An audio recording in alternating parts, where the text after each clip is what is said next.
Staying safe when you're working in the shop is something you just can't mess around with. You really want to make sure you're doing everything you need to do all the time. What I'm going to talk about here is a series of blind cuts, meaning when you're making the cut, you can't see the cutter.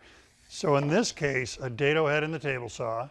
We're going to cut a dado in this sheet of plywood. While we're cutting, we can't see what's going on here, but we need to have down pressure on this board to make sure it stays on the table saw.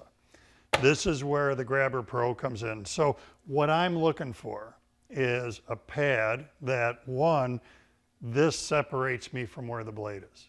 So worst case scenario, the blade somehow comes through this blind cut. The GrabberPRO is there instead of my grabber.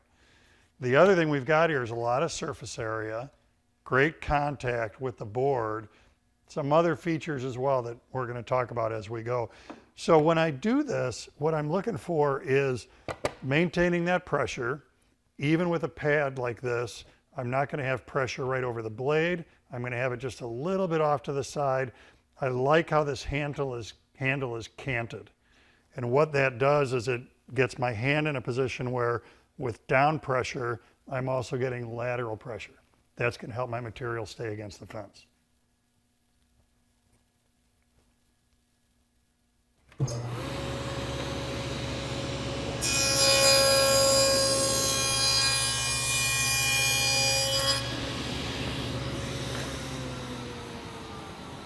You can see the grip that we have on that material is really good.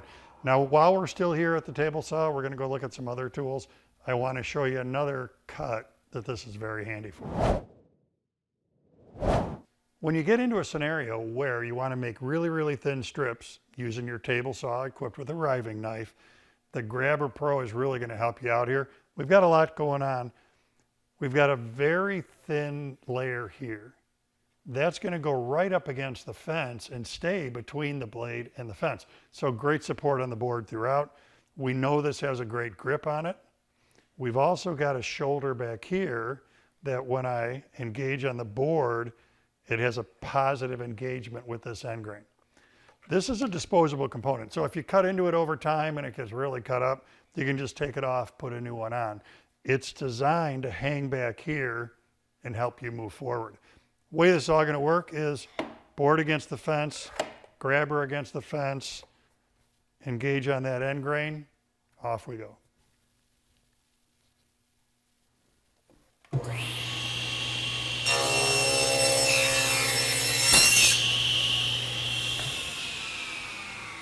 So one of the things that's cool about this is that stop is in contact with that strip. So even when the cut is complete, that strip isn't just hanging out between the blade and the fence, waiting to get thrown back out. That's a really nice aspect of this. So back to blind cuts. Let's head for another tool.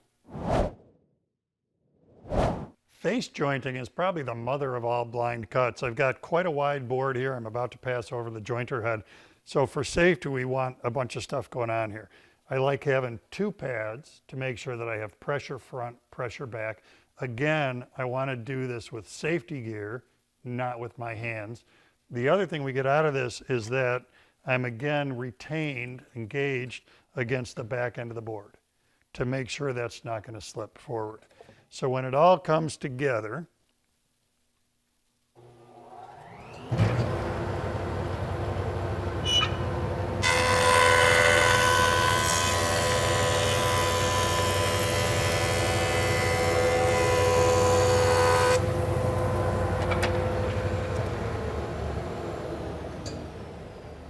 makes that face joining easy to do and even more importantly, safe to do.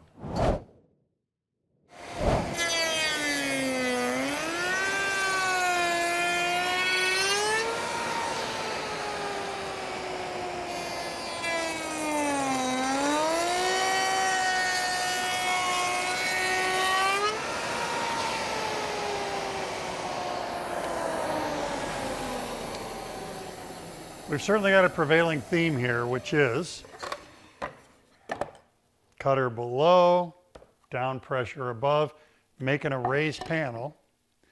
another spot where the GrabberPRO really comes in to give us good solid hold on our work, angled in toward the fence so we have down pressure and lateral pressure, and most importantly, we're giving our hands a great distance away from the dado head, the joiner head, the router bit, whatever it is. So when you're doing these cuts, blind cuts, make sure that you're using a good safety device in order to do that, and stay in control of your work so that, you know, start with 10, end with 10. It's where we want to be.